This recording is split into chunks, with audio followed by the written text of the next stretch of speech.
우리는 싱가포르를 떠올릴 때 아주 익숙한 장면을 상상합니다. 깨끗한 거리, 질서 정연한 도시, 밤이 되어도 꺼지지 않는 금융가의 불빛, 1인당 GDP 8만 달러를 넘긴 아시아 최고의 부국, 부패가 없고 범죄율이 낮고 효율이 극단적으로 높은 나라. 그래서 싱가포르는 늘 완성형 국가의 예시로 불려왔습니다. 특히 한국에서는 이민 가고 싶은 나라 설문에 빠지지 않고 등장하는 나라이죠. 그런데 최근 이 나라 안에서 아주 다른 목소리가 들려옵니다. 여긴 사람이 살기엔 너무 비싸다. 이 도시는 우리를 위한 공간이 아니다. 이 말은 외국인이 아니라 싱가포르 사람들 스스로 하고 있습니다. 오늘 영상에서는 겉으로는 여전히 부유해 보이는 이 나라가 왜 내부에선 숨이 막히기 시작했는지 그 구조를 차분하게 풀어보겠습니다. 싱가포르 거리에는 슈퍼카가 유난히 많습니다. 람보르기니, 페라리, 롤스로이스가 일상처럼 지나가죠. 하지만 이 장면은 부자 나라라서라기보다는 차를 가질 수 있는 사람이 극도로 제한된 구조 때문입니다. 싱가포르에서는 차를 사기 전에 먼저 차를 가질 자격을 사야 합니다. 이게 바로 COE, 차량 취득 권리증입니다. 문제는 이 종이 한 장의 가격이 최근 1억 원을 훌쩍 넘었다는 점입니다. 차값은 그 다음 문제입니다. 한국에서 3천만 원이면 탈 수 있는 준중형 세단이 싱가포르에서는 1억이 넘습니다. 정부는 말합니다. 대중교통이 잘 되어 있으니 차는 필수가 아니다. 맞는 말입니다. 하지만 현실에서 이 제도는 돈이 있으면 이동의 자유가 있고 돈이 없으면 선택지가 사라지는 구조를 만들어냅니다. 이동의 불편함보다 더 큰 문제는 그 안에 담긴 상징성입니다. 이 도시에서는 움직이는 것조차 신분이 된다. 이 감각이 사회 전반에 퍼지고 있습니다. 자동차보다 훨씬 심각한 문제는 주거입니다. 싱가포르는 이미 세계에서 집값이 가장 비싼 도시 중 하나였지만 최근 1에서 2년 사이 상황이 완전히 달라졌습니다. 방 3개짜리 평범한 아파트 월세가 우리 돈으로 500만 원에서 600만 원 이상입니다. 이건 고급 주택 이야기가 아닙니다. 그냥 보통 가족이 사는 가정집 기준입니다.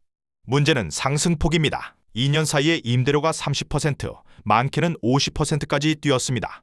월급을 받으면 절반 이상이 그냥 집주인 계좌로 빠져나갑니다. 남는 돈으로는 식비와 교통비를 해결하면 끝입니다. 명문대를 나와 글로벌 기업에 취업한 젊은 엘리트들조차 이렇게 살아서 무슨 의미가 있냐는 말을 합니다. 이때 사람들이 느끼는 감정은 비싸다가 아닙니다. 이 도시에서 계속 버틸 수 있을까? 존재 자체에 대한 불안입니다. 왜 이렇게 됐을까요?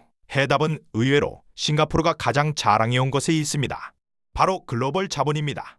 홍콩의 정치제도 환경이 바뀌면서 아시아의 거대 자본들은 새로운 안전지대를 찾기 시작했고 그 최종 목적지가 싱가포르였습니다. 현금이 넘치는 초부유층이 고급 아파트와 펜트하우스를 쇼핑하듯 매입했습니다.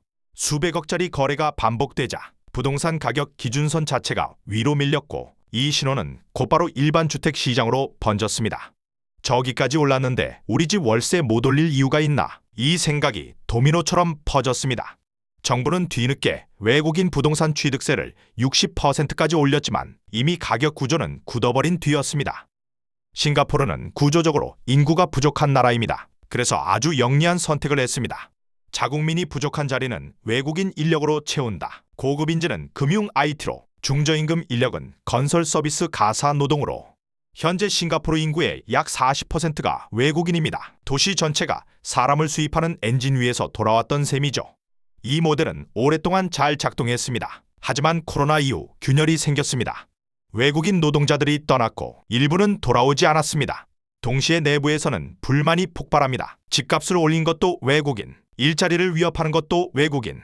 정부는 민심을 달래기 위해 이민과 취업 비자의 문턱을 높였습니다. 그 결과는 예상보다 훨씬 잔인했습니다.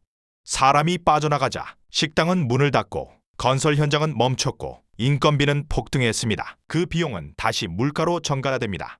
외국인을 받자니 국민이 반발하고 막자니 도시가 멈추는 진퇴양난의 구조가 완성된 겁니다. 2023년 싱가포르의 합계 출산율은 0.97, 처음으로 1.0 아래로 떨어졌습니다. 이 숫자는 한국과 비교할 문제가 아닙니다. 도시 국가에게 1 미만의 출산율은 사실상 내부 재생산 기능의 붕괴를 의미합니다. 월급의 절반을 월세로 내는 도시에서 결혼과 출산은 선택이 아니라 포기에 가깝습니다. 정부가 아무리 출산 장려금을 쏟아부어도 주거비 구조가 바뀌지 않는 한 근본적인 변화는 일어나지 않습니다.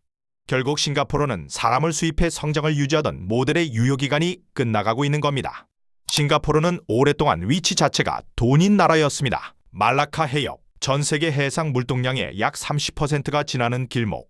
하지만 지금 이 위치가 영원한 독점이 아니라는 신호들이 등장합니다. 태국의 크라우나 논의, 주변국들의 항만 경쟁, 베트남, 인도네시아, 말레이시아의 추격, 여기에 미중 갈등까지 겹칩니다. 그동안 싱가포르는 안보는 미국, 경제는 중국이라는 절묘한 균형을 유지해왔지만 이제는 어느 편이냐는 질문을 피하기 어려워지고 있습니다. 중립이 강점이던 시대가 선택을 강요받는 시대로 바뀌고 있습니다. 싱가포르는 여전히 부유합니다. 지표도 나쁘지 않습니다. 하지만 중요한 질문은 이것입니다.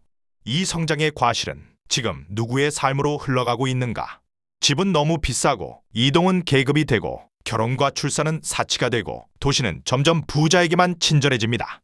국가는 성장하는데 국민은 숨이 막히는 상황. 이 간극이 커질수록 사람들은 조용히 떠나기 시작합니다. 싱가포르는 실패한 나라가 아닙니다. 오히려 너무 성공한 나라입니다. 문제는 그 성공이 사람이 머물 수 없는 구조로 굳어지고 있다는 점입니다. 이 이야기가 우리에게 불편한 이유는 이 구조가 낯설지만은 않기 때문입니다. 싱가포르의 오늘은 어쩌면 우리의 내일일지도 모릅니다. 국가의 부유함이 개인의 삶으로 연결되지 않을 때 그 성장에는 반드시 균열이 생깁니다. 화려한 숫자보다 사람이 버틸 수 있는 도시. 그 질문을 지금 싱가포르가 가장 절실하게 던지고 있습니다.